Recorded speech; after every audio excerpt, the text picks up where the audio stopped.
Let's talk about metric verse and iambic pentameter as we continue our study of Shakespeare. You've probably heard of iambic pentameter, but I really want to make sure that you understand what it means and how to discover it. So before we talk about iambic pentameter, we need to talk about words. We need to know that all words with multiple syllables have accented and unaccented syllables. Let's look at the word behind. It's a common preposition. The blue truck is behind the cow. Behind has two syllables, and we can separate those two syllables, and we try to figure out which syllable is accented, which syllable is said with a little more force than the other one. And if you look closely, it's the second syllable. It's the hind, because we say behind. If we were to scan this and mark which syllable is accented and unaccented, we'd put a U over the unaccented and a slash over the accented syllable. Now, what if we tried to switch it up? And what if we accented the first syllable and unaccented the second syllable? What would we get? Look at that. We would get a behind. And if you all understood that there's a difference between the word behind and behind, you can understand how metrical verse works. That's really it, just understanding what's accented and what's unaccented. So what is the meter of your last name, meaning what syllables in your last name are accented and what syllables are unaccented? I have a 3-syllable last name, Brookhauser, and the first syllable is accented, Brook, and the second two are unaccented, Hauser. When I say the word Brook, the syllable Brook, it's said with a little more force than the other two syllables, Brookhauser.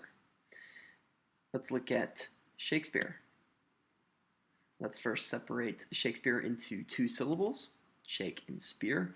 Now, which syllable is accented a little more than the other? Is it Shakespeare or is it Shakespeare? Hopefully you recognize that the correct pronunciation is Shakespeare. We accent the first syllable. This is the rhythm of words. This is the rhythm of words. Every time we talk, we string together accented and unaccented syllables without even thinking about it.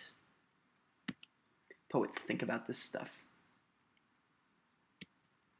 They use the rhythm of language to help convey their message. Let's look at a line from Macbeth.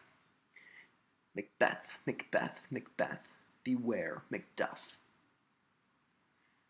This is a simple one. You can tell that there are syllables that are accented and unaccented. It's a pattern, not only in the words, but in the syllables. Macbeth, Macbeth, Macbeth, beware Macduff.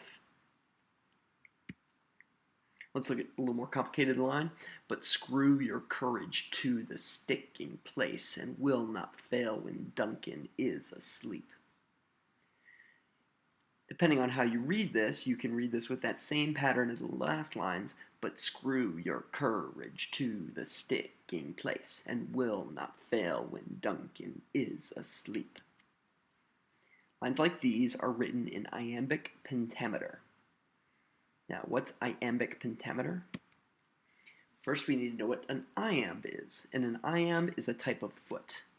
Not that type of foot, but it's a metrical foot with an unaccented syllable followed by an accented syllable. But screw, that's an iamb. Your courage to the stick in place. But screw your courage to the stick in place. These lines are built with iambs, therefore these lines are iambic.